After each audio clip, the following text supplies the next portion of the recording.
I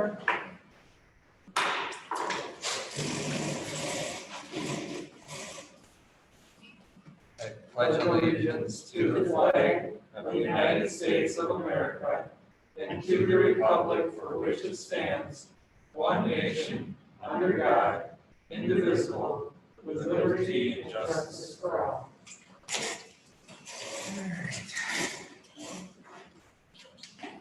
Roll call. Everybody's here, so let the record reflect that everyone's here. Looking for approval of agenda. So moved. Second. Moved by Director Lang and seconded by Director Bauman to approve the agenda as presented. Any discussion?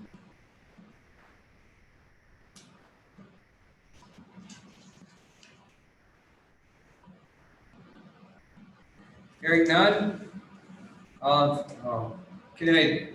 Do we have to do this in this way if we're all here even? You just have to say, all members present say. No, I think because it's electronic, I think we have to do it by roll call. So it'll be a roll call vote. Aye goes approves, nay against it. Director Bauman? Aye. Director Garretts? Aye. Director Hackett? Aye. Director Hofstad? Aye. Director Lang? Aye. Director Raring? Aye. Sorry if I screwed up your last name. It's Raring? Yeah. Okay. So let the record reflect, the vote goes 6-0-0, motion's approved. All right. Discussion, information, and action item 5A, Gary Lee from MSBA. Gary, can you hear us? Yes, I can. Can you hear me? Yes. Very good. Well, thanks for having MSBA here tonight, and we look forward to having a good little discussion with you regarding your upcoming superintendent search process. I believe in front of you, you have previously received the 3 different options that we're presenting and that we offer as a service. We have some limited search options, and then we have a full search option. Did you receive the full packet for tonight's meeting on what a full search looks like? Everybody's received that, right? Yes, we have. They have the 3 options. If you want me to give them the entire search, 24 pages, I can. Very good. Very good. I think I heard that you gave them the 24 pages. Okay. So really tonight, we can talk about the differences of the 3 different options that we presented for you if you want me to, or we can just dive into what the full looks like. Tell me how you'd want to proceed. Can you give us just a second here? Did everybody have a problem if I just kind of pulled the board here? So it won't be a binding vote, but just a poll so that we can kind of get an idea. Y'all had a time to look at the 3 options. They vary in price range from $7,500 to $2,500. I, as a chairman myself, prefer the number 1 option, whereas to let them help us as much as we can get help.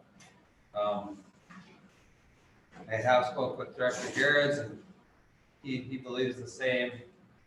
And I was wondering if we just have a show of hands, if we don't, I just don't want to waste his time on the other 2 options if we're not interested in it. So there's a show of hands of who would support just hearing about the first option right away. Yep. I would. All right, we'd like to hear about the first option, Gary. Awesome. All right. That's very good. Well, first, before we get started on what the option includes, what the full search includes, it's just going to give you a little bit of background. Some of you may know who I am, but I'm the Deputy Executive Director for the Minnesota School Boards Association. Prior to coming to work for MSBA at the end of 2009 and into 2010, I was on the school board for Fertile Beltrami up in the northwest corner of the state. That's where I was born and raised. And my wife and I moved back there from the Twin Cities to raise our kids. So when I got on the school board, just like my dad had been on the school board when I was in school. I went through a superintendent search with the help of MSBA back then.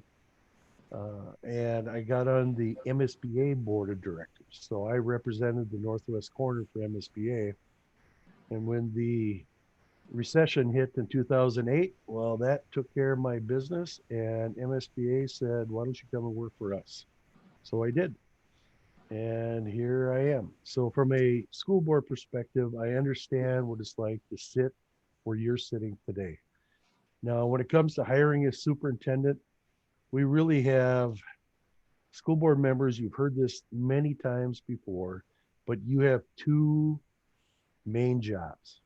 We need you to set policy for your school district, and you need to hire the superintendent and manage the superintendent as we move forward. And from MSBA standpoint, we view it from a school board perspective that this is one of your major tasks and you are responsible for it. This is your job. It's nobody else's job. It's not the staff's job. It's not the principal's job. It's not the community's job. It's your job. And we want to make sure you make the best, most informed decision possible so you find the right fit for Royalton, not the right fit for St. Cloud or somebody else, the right fit for you. And that's how we approach it.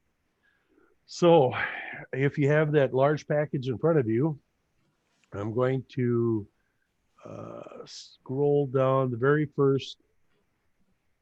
I got to get on the right one myself. There we go.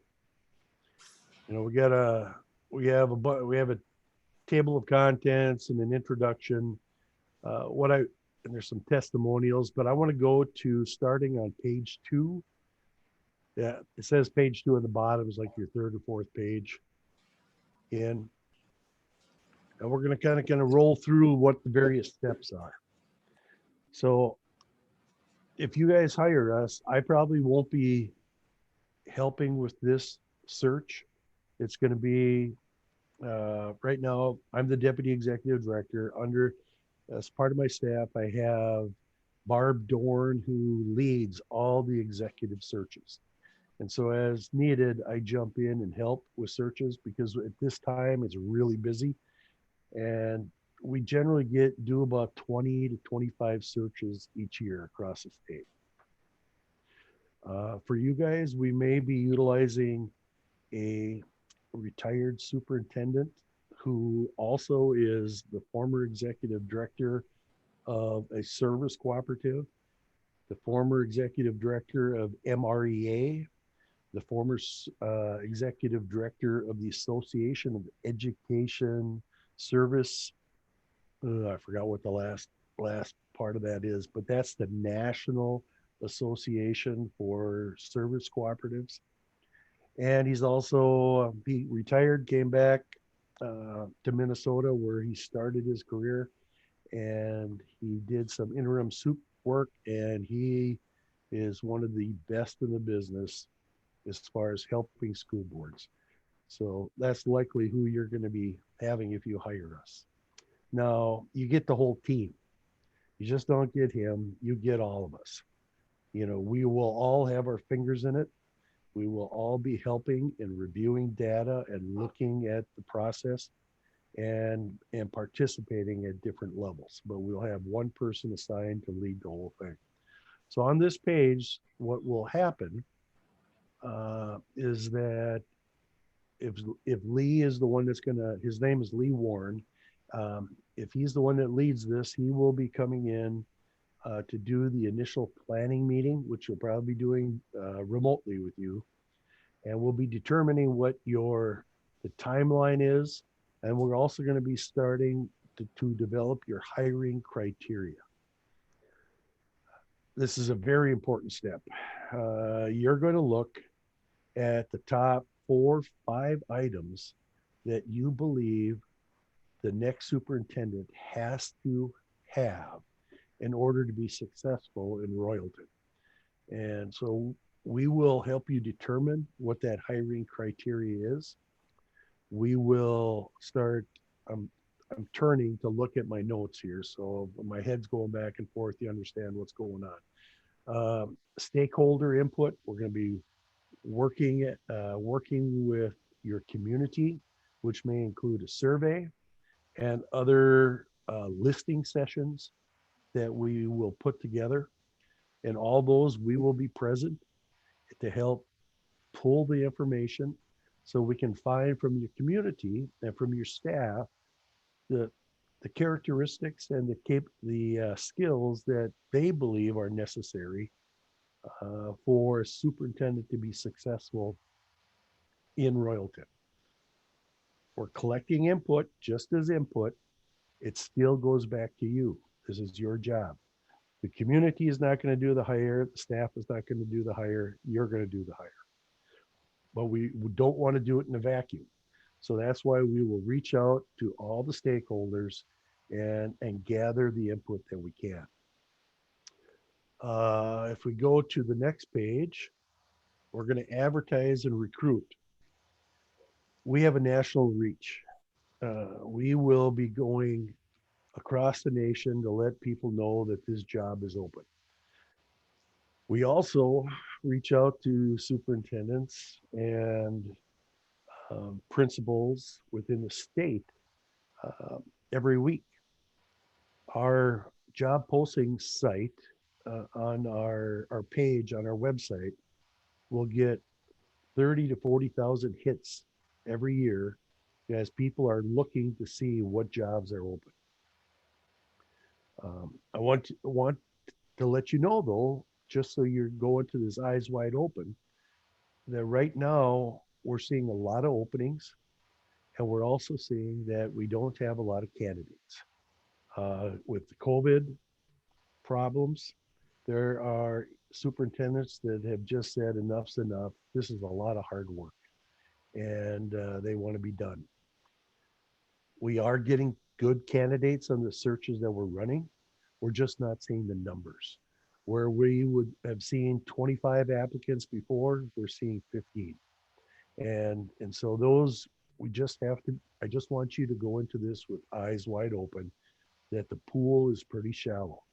So at the same time we're doing these searches, we're all encouraging superintendents and principals, especially sitting superintendents, to encourage their staff, those who are potential superintendent candidates, to start their work on it, to start getting their licensure, taking their coursework, getting their stuff done so that they can enter into the labor force as a superintendent. We meet with superintendents now since COVID started. Each service cooperative in the state has asked MSBA representatives to sit in on their weekly calls so that we can assist in all the problems that they're encountering on a weekly basis.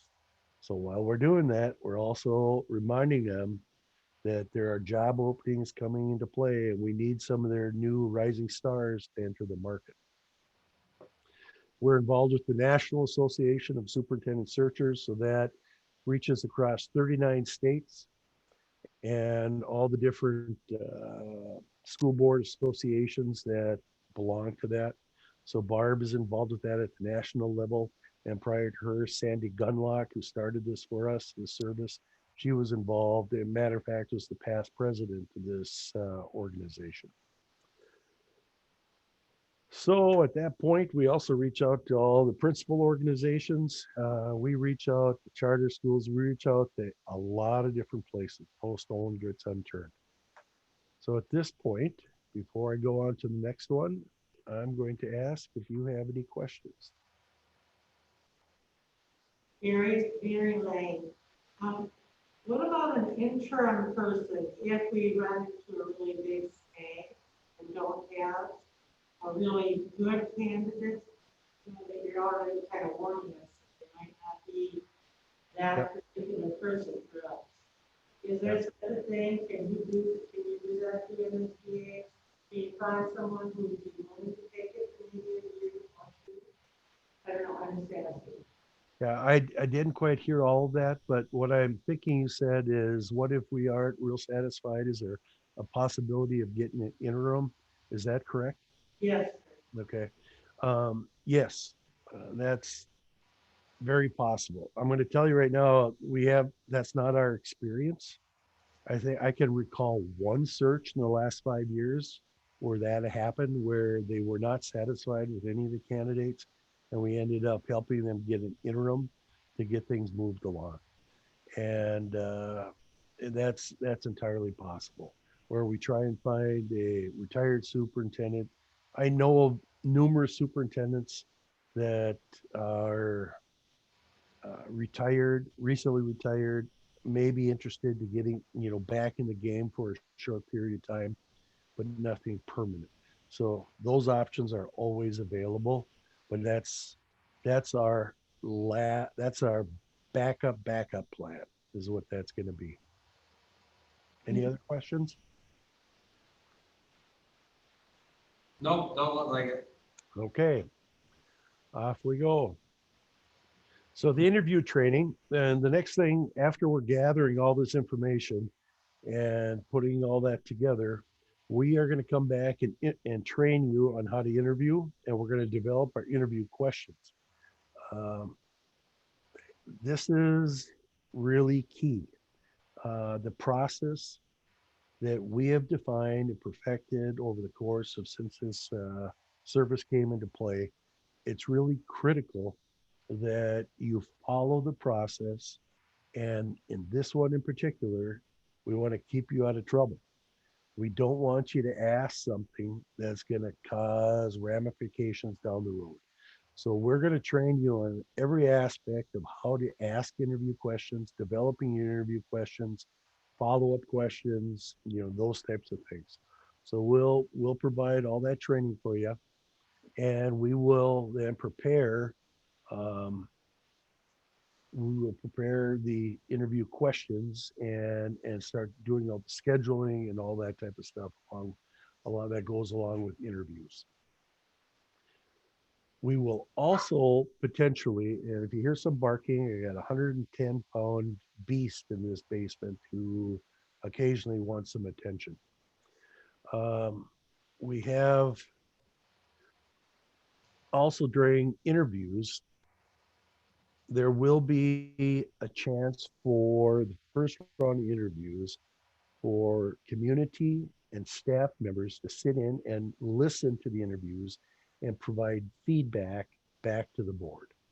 Once again, they're not making the decision; they're just offering feedback, and as they listen to the interviews take place. When we get to screening and the finalist selection, we have a team of retired superintendents and MSBA staff that will look at all the candidates for Royalton and compare that against the hiring criteria that you have laid out. And we are going to come, and we're also going to do some background stuff. We're going to look at some stuff on the internet, do a few checks. A lot of some of these candidates we will already know, but there will be new candidates that we have never seen before that we're going to do some work on. And we will come to you with a potential slate of, say, 5 out of the 15 to 20 candidates that applied for the job. And we'll say these candidates, in our opinion, best match your hiring criteria. But that's only from our perspective. At that point, we're also going to present you with the entire, and actually, we're going to present this about a week ahead of time. We're going to present you with all the applications, and we're going to ask that you individually come in by yourself, take a look at the applications, come and take a look at the applications, take your own notes, and develop any questions that you may have about someone, and kind of develop your top 5 list. At that point, we will have a meeting in which we'll compare your notes with our notes, and you guys will select the finalist at that point that you want to interview. As soon as you select them for the first round of interviews, by law, they're called finalists and their names now become public. Prior to that, their names are not public. And and when we're having our discussion, everything will revolve around candidate A, B, C, D, E, and F. Okay. Okay, once you select them, we will provide a press release to send out to the media and make sure that district staff and the community know who's going to be interviewed. Gary, I have a question before we Yep. go further. So our HR right now is a split duty between our financial manager and our superintendent. So when we get to that point, if we, as a board, choose to redact the information on the personal information on the, when we come in there as an individual and read them, will you guys do the redacting? We will do the redacting for the public. You will see the full deal. All right. School board members, you're doing the hiring. You're going to see, every word on that resume, on that application. You're going to see the whole deal. But part of the process being we're doing this in public is that once we get to that interview, we're going to have redacted resumes that we will redact and have there for you, just for those that are going to be interviewed. The other people, nobody's going to see the other stuff. So Okay. we do the redacting. Okay. That's all I was wondering. Yep. So as far as the only thing that we're going to need help with from your administrators is to hold those applications in a secure location and check them out to you individually as you come into the school to take a look at them. Okay. Yep. All right. We will, on the contract and the follow-up, our search team will help guide you through all the deliberation, through all the interviews, and up to the point of offering a contract to this new individual. We will not be doing the negotiating necessarily, but we are going to help you. We're going to come with our model contract that the Superintendent Association agrees with, that we develop together, and help you put that thing together for your new superintendent. So we'll walk you through that process. We'll create communication piece for the media so everyone knows what's going on. And we'll also contact each of the non-selected finalists to let them know the results and how everything went. So we do all the communication with all the applicants. Then once you get your signed contract, we will come back then after they're hired, and we will facilitate a post-hiring workshop to help you develop goals and expectations, not only for the superintendent, but for the school board. We think it's critical that you have a good evaluation process in place, and that that process flows through. Too often I get phone calls from a school board that say, we're just not getting along with our superintendent, and we got some issues. And I'll ask the question, well, when is the last time you had an evaluation? And generally what I hear is dead silence on the other end of the call. It's because they've never done an evaluation, or they never set up goals in the first place. And so all those issues can sometimes be nipped right away by having good communication up front.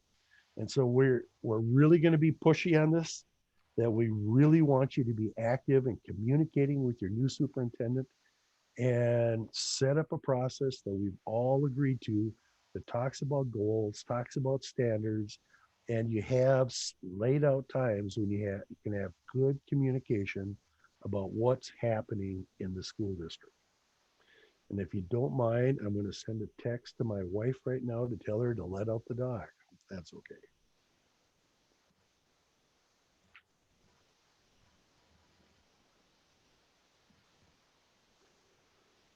Okay, sorry about that. All right, so what kind of questions do you have for me? Anything else? Mr. Lee? Mr. Chair. Yes. I went through this process once before years ago to hire a different superintendent. However, we found that people, when we reviewed their references, were very glowing about this particular individual. However, they just wanted to get rid of him. And we picked him up. Yep. And we didn't have, I don't feel, real good, solid guidelines to do that. And so then we got what we wished for in this weird way. Can you, as MSBA, do something to try to prevent that so that doesn't happen again? So we get honest evaluations, not something that, see, everybody's afraid to say anything negative because, oh no, that's gonna, they're gonna violate that person's rights in some way. Or they didn't mind violating the whole district here with a lot. And that is what happened. So I'm just asking, how can you prevent that? Has that been addressed now since that time? That was a long time ago. I didn't get this gray hair for nothing. No, that's something we run into in every search. And what will happen is you'll see you'll have all your candidates of up to 20. Generally, if they're a superintendent that has worked in the state, we have worked with them in some form. So we generally have personal knowledge of every single sitting superintendent in the state. Secondly, we also will talk to numerous people about that. And that includes those that are coming from out of state. We will do some checking. And when we provide you with all those applicants, and say this particular individual, it's applicant F or whatever, and you will ask us, well, what's your thoughts on applicant F? And it looks like he or she has a real nice resume and has some good background. And what we will say to you, if there's concerns that we have, we will say we could not reach a consensus from a team standpoint that this individual should move forward. And I'll be very honest about that. Side step, we can't do that head on, but the side step. So you're not causing a rift with that person and you're not causing a rift with the process. I missed that. I couldn't hear you. Could you repeat that, please? You're not causing a rift with that person then, and you're not causing a rift with the process. So the process still works because you have knowledge of that person. that Exactly. they not have. Exactly. Thank you.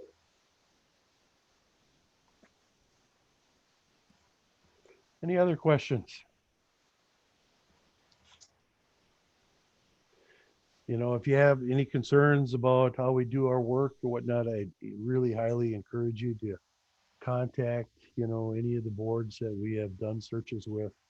I think you'll find that that they're all have been very pleased. I just, we're getting school districts coming back to us now. The next superintendent, we just had one where he just retired that we placed here. Oh man, I placed that one. I did that one probably 5-6 years ago. And now the individual is going to retire. And the school district, it's a pretty good sized school district, called up and said, we're not going to talk to anybody else. When can you come and start? We need you to help. So I do believe that the school districts, our members, trust us because they understand we are looking at it from their perspective.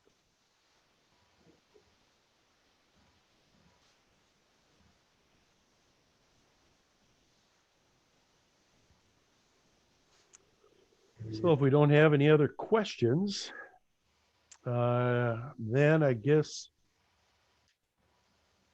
the next, if you look at towards, if you go down to say page 10 on that document, what's labeled as page 10, you can see a tentative timeline that Barb laid out.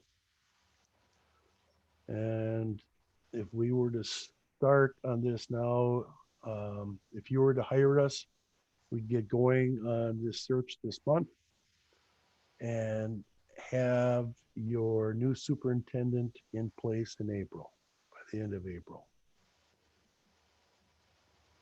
So it gets to be about 2.5 to 3 months to go through it.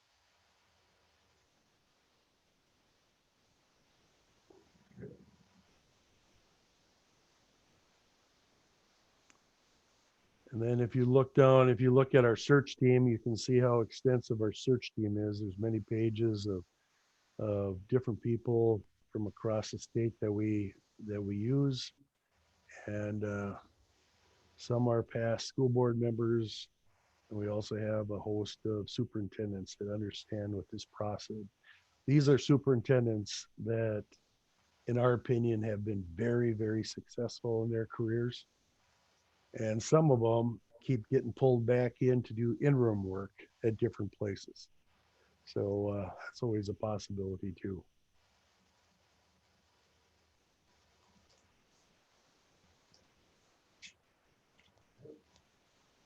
Are there any other questions?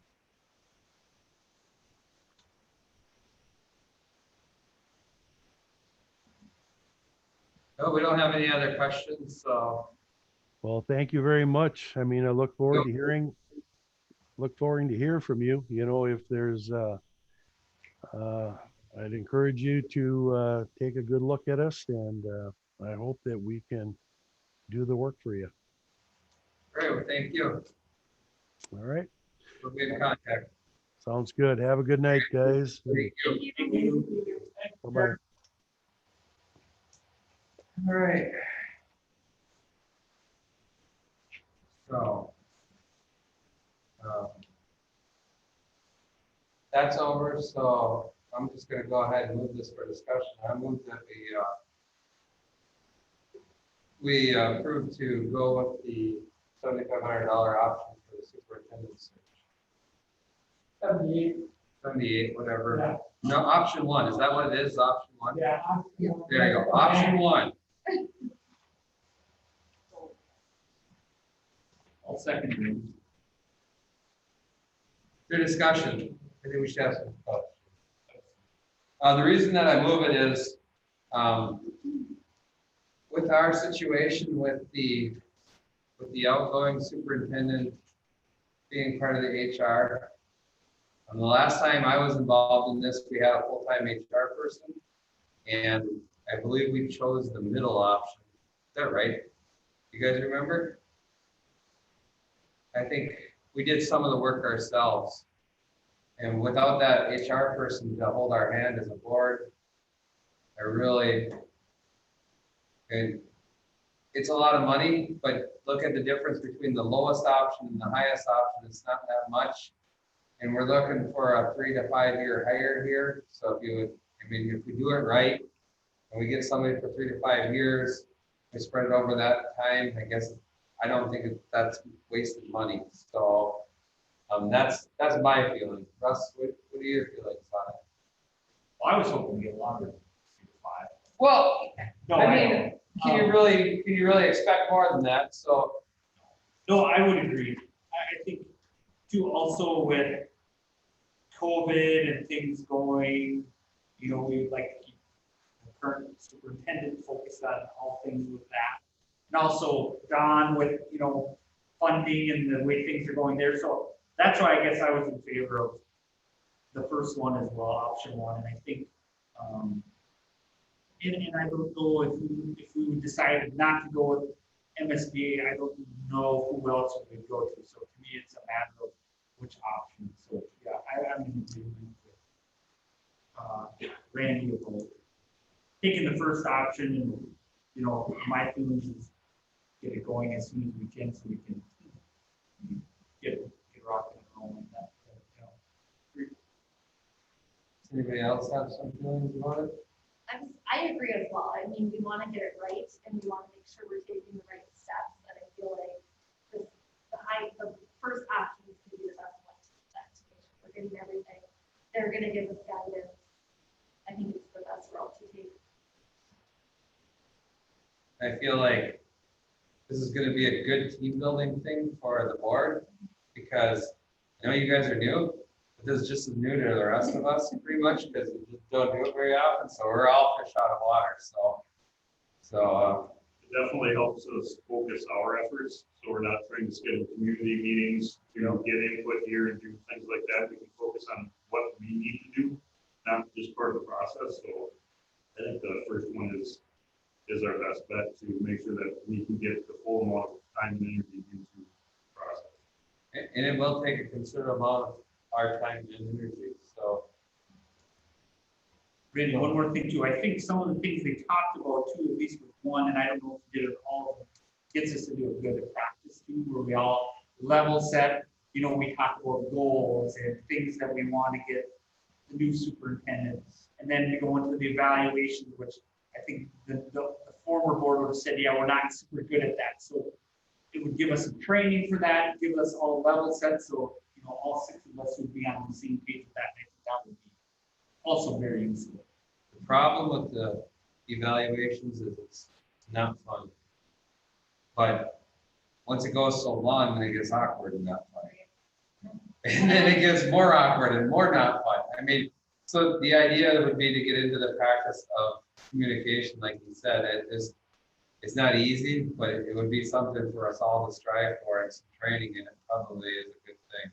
Well, and they walk you through the first one, they do the post-hire. Yeah, So I think that's great. And then we just keep it try to rolling. keep that ball rolling, Yep. right? An evaluation doesn't have to be negative, right? Well, no, but see, that's what happens is when things are good, you just don't evaluate, and then things are all of a sudden not good, and now it's not fun to do it, so, I guess that's why it's a good start when it is good. yeah. And then keep going. Yeah, Build right. the rapport. No, so I think it's good. I like that approach number 2. So I got your point. Team build, I mean, it's probably gonna be worth the $7,800. Barry, do you have something to say? You know me, I always have something. I figured so. The thing I do like about first option is it is guided by an SBA, and they do know. I think that we as a board, getting them to look at that more seriously for our training, things like that. Because when I was on the board a long time ago, we had a lot more training than this board has received. And I really feel that was, in some ways, I felt like, oh gosh, why do we have to do this? But now, over the years, it's really helped to establish goals, to establish criteria, to look at hiring and encouraging our staff. I'm not big on discouraging, even screw that. But I really, really feel this is our, as a board, best option. We have 3 new people. That's pretty hard. And you're kind of new too, because I just redoing it. So But it's a completely different world for me. But I really think that these people give you really strong guidance. They're going to find some people out there. How would you do that? Looking for a superintendent. Good luck. I mean, Do you know any? We don't have that. yeah, I have a call, I guess, I don't know why. No, I really favor that. Strong. I'd like to see it all. That's like that. Except, of course, Andrew also. How do you feel about it? I agree. I think option 1 is the way to go. I was just curious with the general, this comes out of the general fund. Is there anything that's going to be the give and take or do we have this much? I don't know where it all comes from, I've never been a part of that yet, so. It's gonna take away from something. So what's it gonna give? I mean, I agree, I think we should do it, I just don't know where it comes from. You make it up, but it's gonna come from, I mean, we do have a fund balance. And we are actually above our fund balance policy, so. I personally, I'm not gonna say it's not a lot of money, but personally, I'm not really all that worried about that part. Angela, I think we spend more money if we didn't do it. We could. Yeah, we could spend more money and more time. I mean, we could. The last time we did this, we got behind. And then the next thing is you need to have one in by this date or your next check from the state ain't gonna come in. So then all of a sudden now you feel like you have your back up against the wall. And I think the reason we got that way was some is because we didn't go with the full option with MSBA kind of. And I'm sure you're gonna get there about mid-March, like another meeting this week. You know, really? Do we really need another meeting? But if you don't just keep at it, you're never gonna get that job done. And these people will push us. And they'll push us as hard as we allow them to push us. At the end of the day, you have to remember we are the directors and what we say goes, but they're just a really good guide, I think, so. Anybody else want to voice that opinion? If not, I'm gonna reread this. Approved by Director Hackett and seconded by Director Garretts, or was moved by Director Hackett and seconded by Director Garretts to approve the MSBA to be our superintendent search agent and to use option 1. A vote on this, of aye will be a yes vote, a vote of nay or no will be a no vote. Director Bauman. Aye. Director Garretts. Aye. Director Hackett. Aye. Director Hofstad. Aye. Director Lang. Aye. Director Roaring. Aye. Motion passes 6-0-0. MSBA is going to be our search leader. All right. So we have, moving on in the agenda, we have some resolutions that we were going to vote on last time in the meeting, but we didn't. We need to get it done here. So Actually, you only have one. I have one. I think I had 2. So the second page is the Oh. donation letter. All right. So here, yeah. The Royalton Community Improvement Group, whose funds are primarily generated from the annual Royalton Community Improvement Volleyball Tournament, has donated $500 to the Royalton Community Education to be used for general expenses at the discretion of the Community Education Director. Would somebody like to move this? So,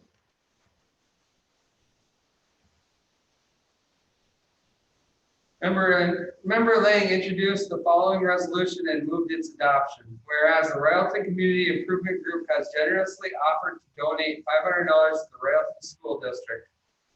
Whereas the conditions on this gift are used for use in the Royalton Community Education to be used for general expenses. Therefore, be it resolved by the Royalton School Board to gratefully accept the gift. The motion for adoption of the foregoing resolution was duly seconded by member Hofstad. and upon a roll call vote being taken thereon, the following voted in favor. Director Bauman. Aye. Director Garretts. Aye. Director Hackett. Aye. Director Hofstad. Aye. Director Lang. aye. Director Roaring. Aye. All board members voted in favor of it, no voted against it, and nobody abstained. The foregoing resolution goes 6-0-0 this first day of February 2021.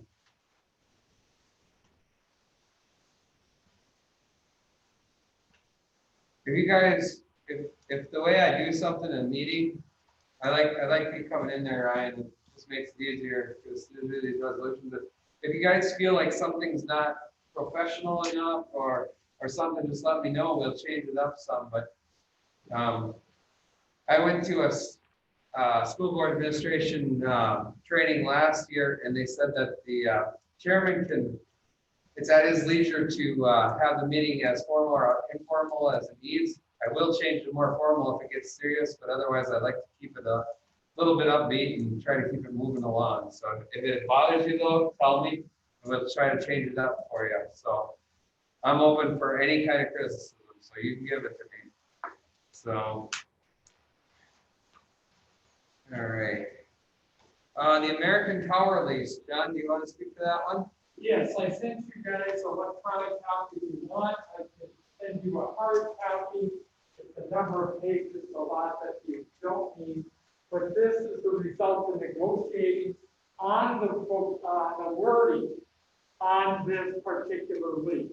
There are a number of things that concern me. What happens if they just insert it? Who's responsible for removing it? That was one of the things. Who is responsible if this company, American Tower, just walks away? Who's responsible for completing the payment on the lease? We got that.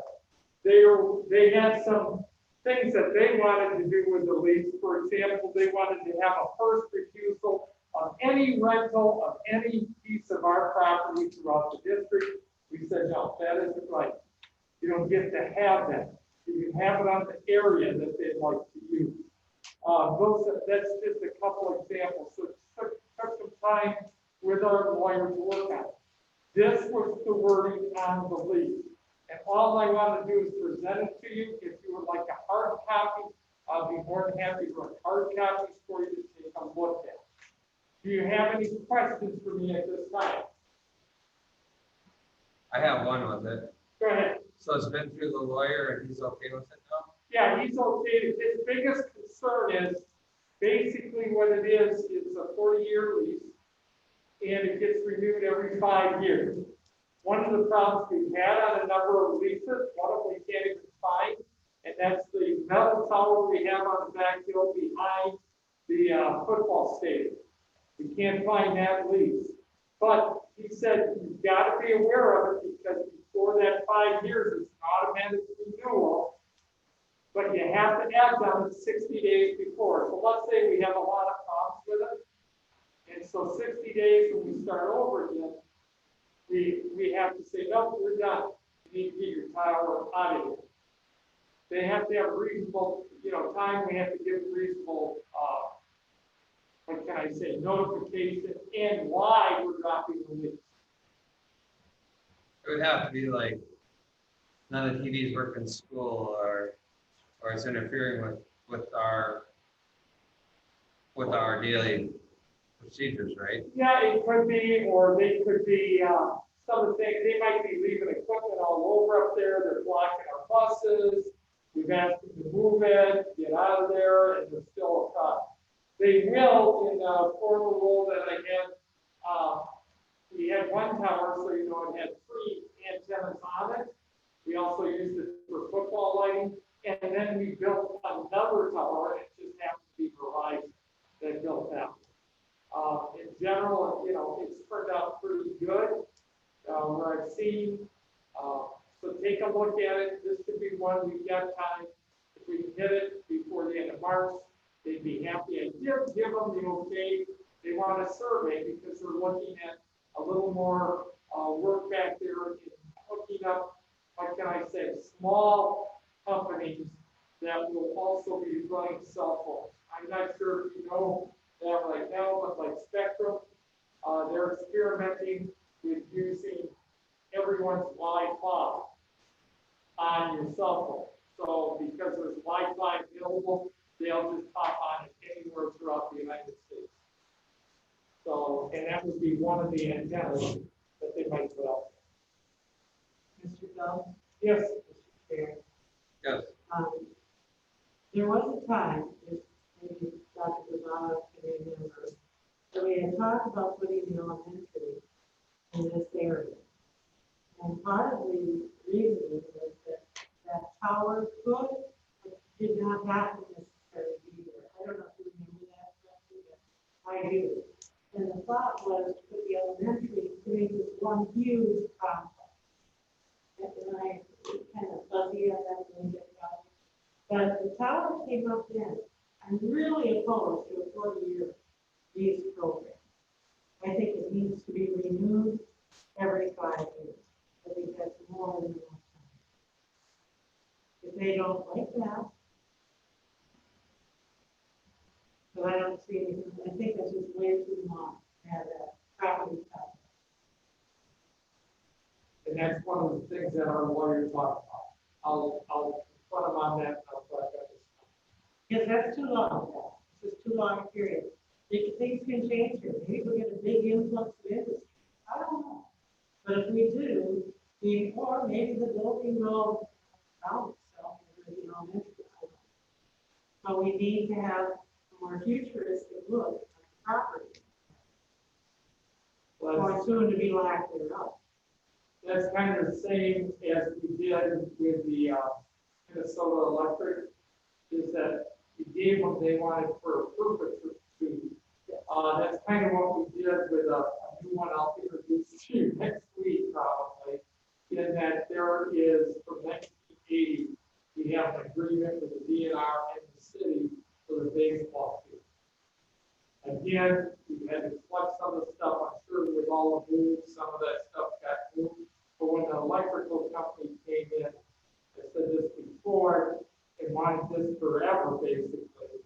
This area, I said, well, no, we gave 20 years, but I was in a situation where we wanted to move the football field a little bit and put a track around it. And there was one of those little transformers or whatever you want to call it, relays. It would have cost us more to move it than it would have been for us to do the construction we wanted to do. That was what that was. I certainly will discuss that and see what our options, and see if that 5 years that I talked about is part of it. I know the language is in there. The language is there, 40 years seems like an awful long time to hold a lease. I don't know how the rest of the board feels, but I wouldn't lease out property myself. At least it gives you the option, yeah, we can release it to them 5 years. Or we can say, hey, I'm going to get some other plans. Well, I would say everyone should look at it. My purpose tonight was not for questions and answers, just to see if you have some other questions. That was my concern. Yeah. I agree with you. That's why I have my, Russ, I didn't see the electronic either, John. So can you make sure to send it again? Because I didn't see it. Yeah. Yeah. Is it in the briefing? Yeah. There you go. Thank you. I assume you want to see that one again, right? If it's in the board briefing, I'll just go there. Yeah. Very good, thank you. Anything else? Does this need to be open to the public again? I feel like I had this conversation at one of the past board meetings. Yeah, and it Maybe will we're be, opposed to it. we will open it up, okay? It is open tonight. This is a public meeting, but only Brad is on. Some Brad guy, I'm not sure who it is.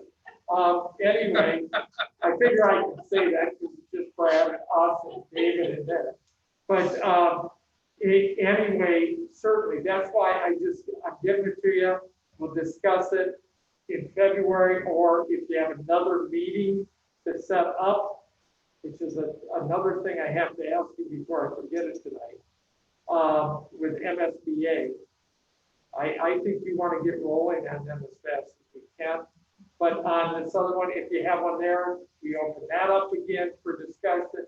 But certainly in February, and then vote on it in March. That's fine. That works out fine. Because I think it's very It's a regular important. meeting. I think some people might come in. We heard that at one meeting that they're worried about 5G. Yep. And if that could be a problem, so let's hear about that. Anything else on that? Then I'm sorry I moved ahead. I should have stopped on that. When would be good time next week to meet with Yes, For everybody virtual or? I think it would be good initially for everybody virtual, but I would say, I'm looking for open meeting dates. I would say that would be possibly Russ and Randy to kind of talk to them and get a little more lowdown once they know what's going on. Well, if it was virtual, I would think we could beat it as a whole board. Oh, I do too. But I'm saying for planning, it might be, and to know what nights work next week. For example, does Monday work again? Looks like Monday works. Okay, well, and the question is what time? The 6th works? 6 o'clock? Perfect. Okay, Tuesday, For 6 o'clock? I can't do. okay, Wednesday, Next Wednesday? Wednesday is. Yeah, I could do next Wednesday, Same time, 6, 6 o'clock, yes. and I assume it's, if they can't meet it by the 6th, they might be able to get it set. Yep. Tonight, this is why, Barb could not be your dorm, is because she's meeting with another board. Yep. What they found was virtual, they can meet with a lot more people on that. Although when it comes to take a tour of a building, if you want to do that, I would encourage that. I think that tells you a whole lot about what's going on. Thursday, okay? Friday, leave it out. No, we're gonna do Fridays. Okay, that takes away Saturday. How about Sunday? Forget it, I go to church all day. I noticed that. I'm not walking outside by you. Okay, so we have a couple, I will contact Gary Yeah. after this meeting and let him know. Probably contact Mark. Yeah, so it's, And One there of them might will be a be- case where there's an organizational piece. As soon as we meet with more than 3 people, then it's gotta be public, but to organize what's going on. That's what I'm referring to, possibly you and Russ. And Russ, can you meet tomorrow night anyway at 4:30 for our usual meeting? Or is that too early? That should be clear this morning. Okay. how about Wednesday night at 4:30? That would work even better for me.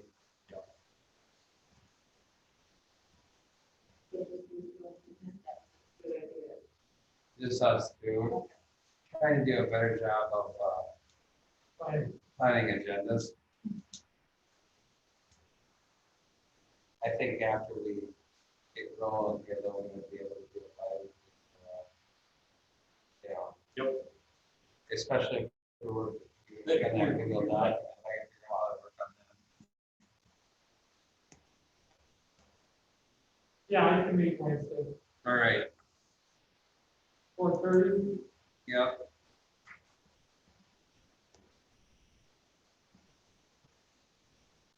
What's the date, is that the 3rd? That is the 3rd. Yeah, this is something we talked about in the last 4 meetings. That's all I have on that piece right now. Okay, moving on to goal setting. Yeah, goal setting, I asked both, Principal, Swenson and Principal Rivada to come tonight. And I've given you our strategic plan. You can see we left off, 2019, 2020 with this. And, obviously in 2020, about the time we're getting ready to start to, update the strategic plan, when the COVID hit, and the brakes have really gone on. As I shared with the board before, this was done, and I got to compliment this community, the board.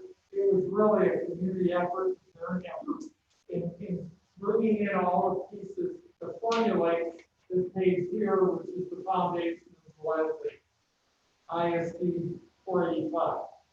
With that, then we worked to set up the parts that fit that. And we started to state of steps, and these are the first 3 steps. We're not working on 1 step at a time, 2 steps at a time, but 3 steps at a time. And the first step, you can see is safe and collaborative school. Second step is effective instruction. Third step is guaranteed reliable curriculum and assessment. So with that, I don't know which one of you wants to talk first, but feel free to. So loud, I can't hear you.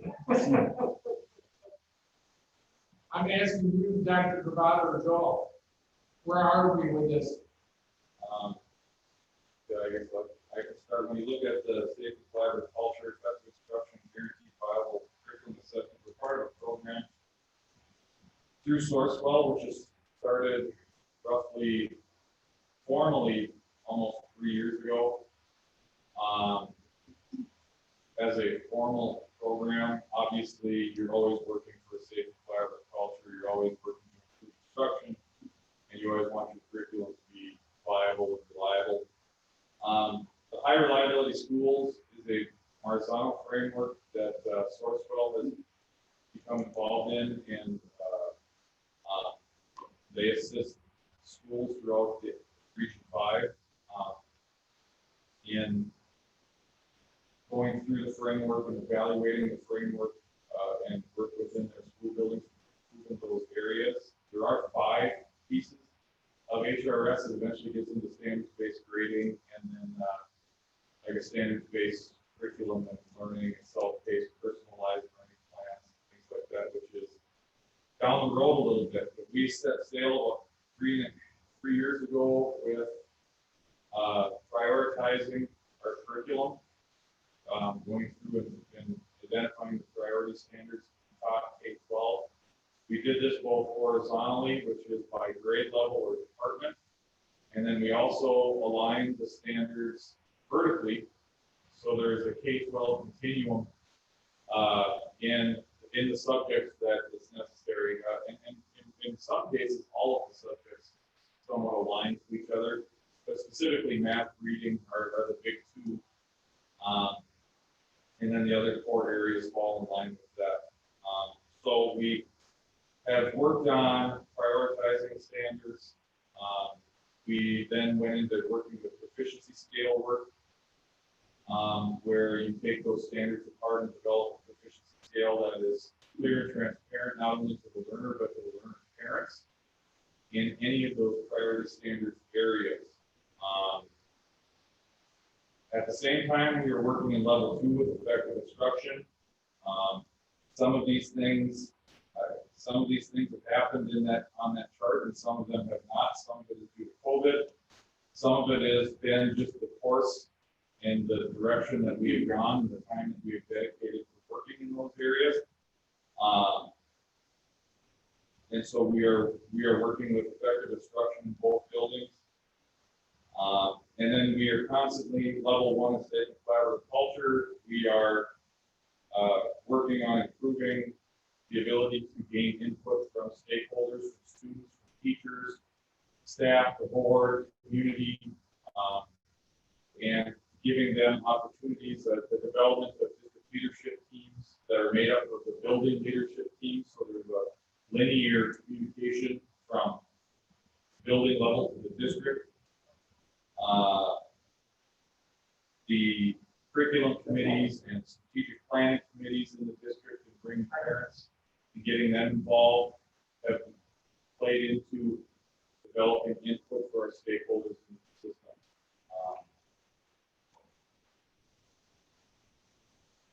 Bill? Very good. I think this is a really good overview. The elementary, the classroom teachers, the last 2 years, counting this year applies things, because I think the safe and collaborative, oh, we still have a collaborative, I know we're working hard to keep it safe. So that's a challenge every week, and I think everybody's been. Safety just brought a whole new word in, a whole new meaning, a whole new section of safety, right? I mean, yeah. So that's been really working together, being sensitive to each other, and this is a big continuum. Some people, no big deal, I can handle it. Other people, it's very hard for them even to come to work. We're trying to listen well, keep everybody communicating, working well together, both buildings. It's gone well, and it can, of course, be really challenging, and you tell someone to say, we're doing well, and all of a sudden, like, last week at the elementary, we had to send kids home from third grade, first grade, preschool, because of COVID situation. So just when everybody kind of settled in, okay, it's great to be back in person, and then, so a lot of communicating and working together, but it's still holding together. Well, I wouldn't say that morale has been great this year, but only because of the stress of COVID and connection to morale. I don't think it's things very much outside of that. But it has, really stretches your ability to be patient with each other, to communicate with people are more on edge, sometimes things about people maybe wish they would. I think generally, as a district, before this, we have worked at creating a sense of community, caring environment, very responsive to each other. And this has really given us a more formalized process, just digging into it more deeply, using surveys among the staff, and thinking more about how to provide opportunities for parents to communicate. So, for example, we did those Zoom meetings at the beginning of the year, and there was really good attendance. Both schools, really good weather. Russ saved my but there, where I got into the Zoom, and all of a sudden it's not working.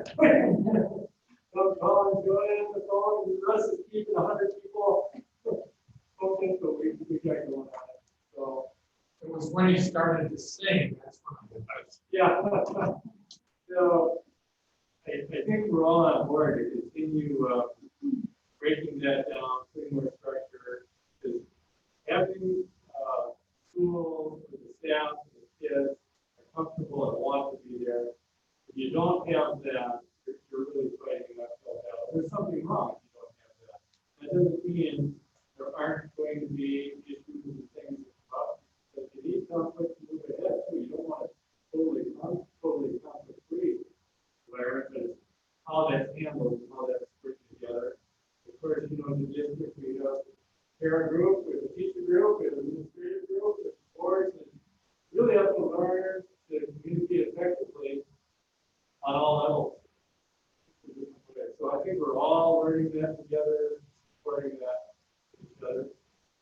And so, again, at the elementary, last couple years, we've been working on math, bringing people together, at grade levels, deciding what do we want to prioritize as far as teaching math, how do we want to sequence that, how are we going to assess our units, organizing, teaching the units, and assess those units, and then come into the proficiency scale.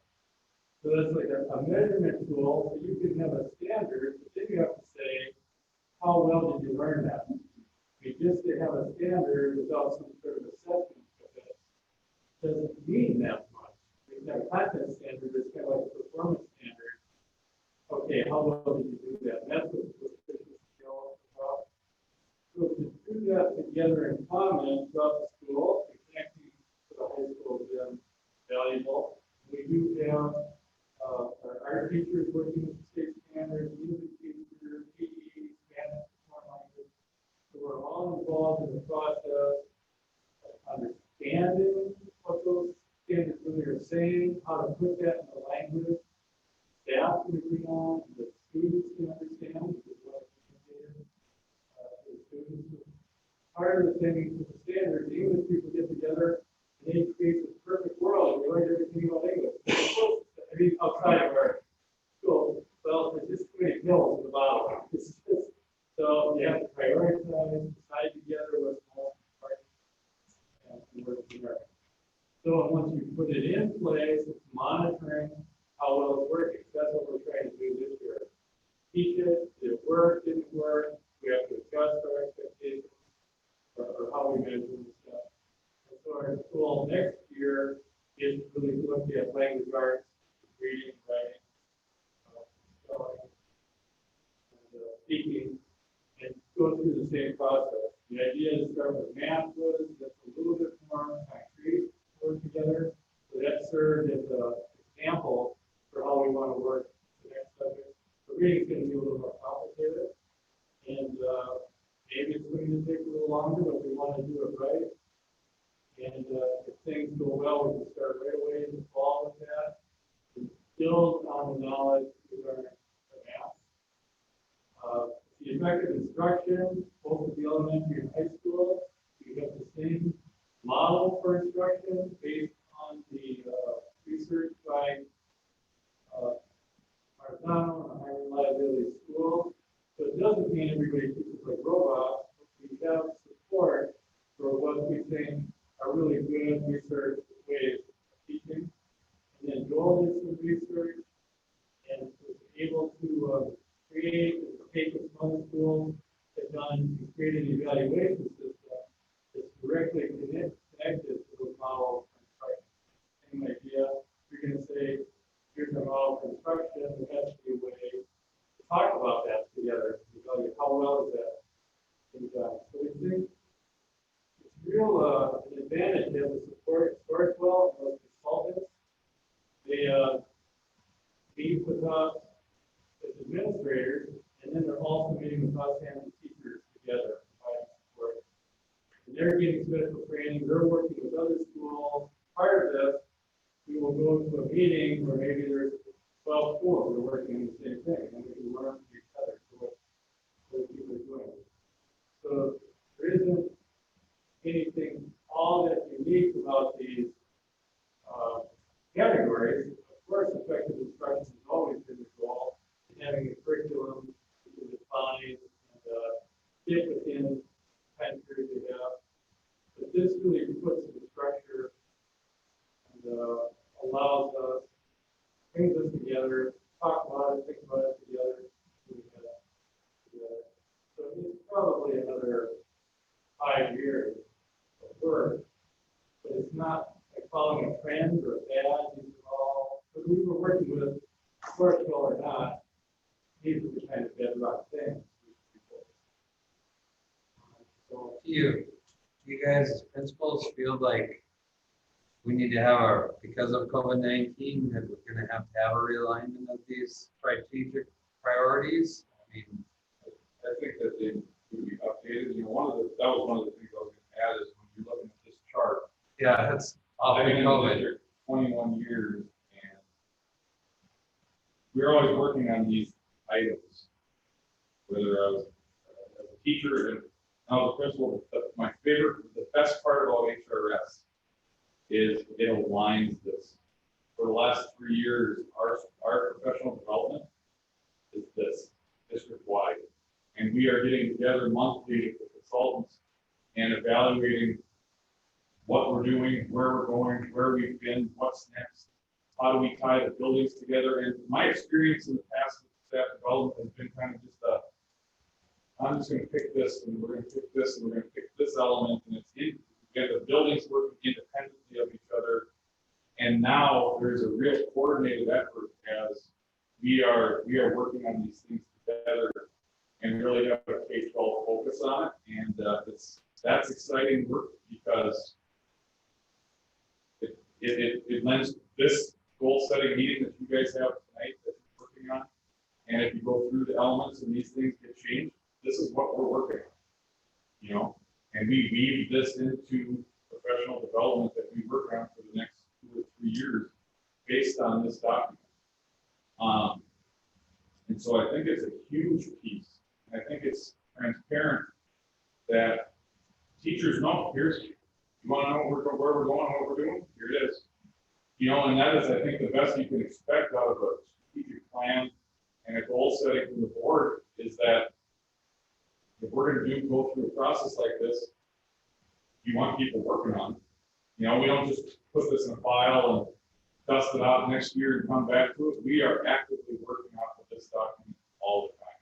So that is I think a neat feature in this district that is something that we've seen other districts move to in Region 5. They are starting this and are different spots in the process, and we're excited about the work that we're doing, and we have great consultants, and it's been really good. Standards are really variable. They, don't try to cycle to revise those every so many years, because they never end out of work.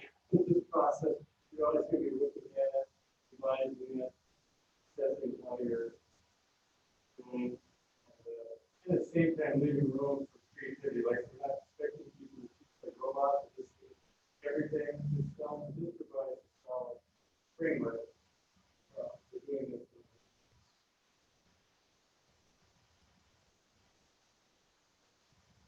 The reason I asked you to talk, I wanted to show you where they are on this journey on this map, so you're well aware of it. I wanted to emphasize, and Randy's the only one left to develop this, although Russ played an integral part. Ryan, I can't remember if you were in on some of our meetings, but I think you came to the community cafe, which was tremendous. But this is the sheet we developed first. And I worked with everybody on this one. And then we had somebody come in from Sourcewell because I didn't want to be the only one with my finger in the pie helping things out. We turned it over because it was free. I heard him say that on meeting. And the board liked the idea it was free, that we could bring in a consultant that spends time doing it. She did not come into our meeting with the idea of doing HRX. I'll say this about other schools. They said, oh, let's try this next. Kind of what you said, Phil. Oh, this looks good. Well, no, this always strategic plan needs to come first. As I told you, this tells you where we're going. And ultimately, Russ, you correct me, Randy, you correct me if I'm wrong. The idea is to get to a place where our kids can move at their speed in their area. And if they need more time in English or math or in science, that's okay. Or they can speed along at high speed and get to the end. Individualized independence is kind of one of the things that we want to talk about. And we stuck with it. And it kind of fit everything that's there. And there are two more sections, so I'd be more than happy to help anybody out. Do you have any questions for me, or more importantly, for the two principals?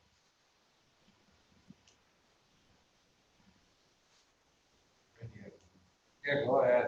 So I think one of the things we want to do is keep refreshing, right? We obviously haven't done a good job this year, kind of helter-skelter, but I think as things settle down, we need to get kind of back to best practices, right? So if we go back and look at this, the strategic priorities, right? I mean, there are some things that just can be changed, but I think you guys are stating that if we keep the general, ideally the general direction of the same course, right, would be advantageous for us, right? So let's say under safe and collaborative, right, under E2, I think it's become certified level 1, and I think we've done that already, right? No, we haven't. No, but we were on pace to do it threefold. I was gonna say, we were so, okay. So that would still, but let's say an example of this, going through this, there's another one. Okay, so I think we just, maybe as we go through this, we have to understand that we pivot a lot, which we can, but maybe we look to add. With the amount of electronic education that the kids have had in the last 12 months, the way we get to some of these goals might even be different. If we sit down and we look at it, just the roadmap there might be a little bit different. And we probably just need to sit down and review them. And, it's just, and we do have a new board, but we don't want to turn the ship 180 degrees either. So, because there's a lot of time that's went into this. Well, you're aware of Randy and you, Russ, because you served on the strategic planning committee.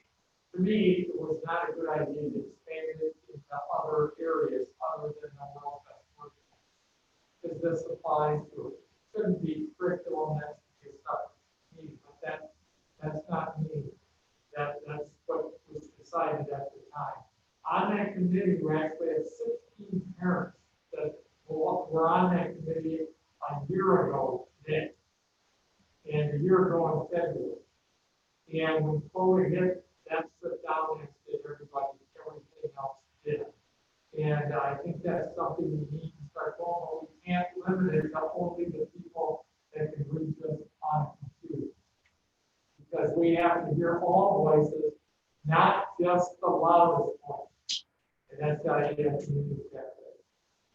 But I wanted you to see where we were, because what's one of the things you're supposed to do when you get ready to hire a new superintendent? Strategic plan. And that's where I try to explain to you that you can follow that. Where are, what kind of expert are you going to bring in? Or do you want to change it all over? Last board, it was a 6-0 consensus that you also wanted to add in reading in the early stages, pre-K to help build a stronger foundation and set aside money.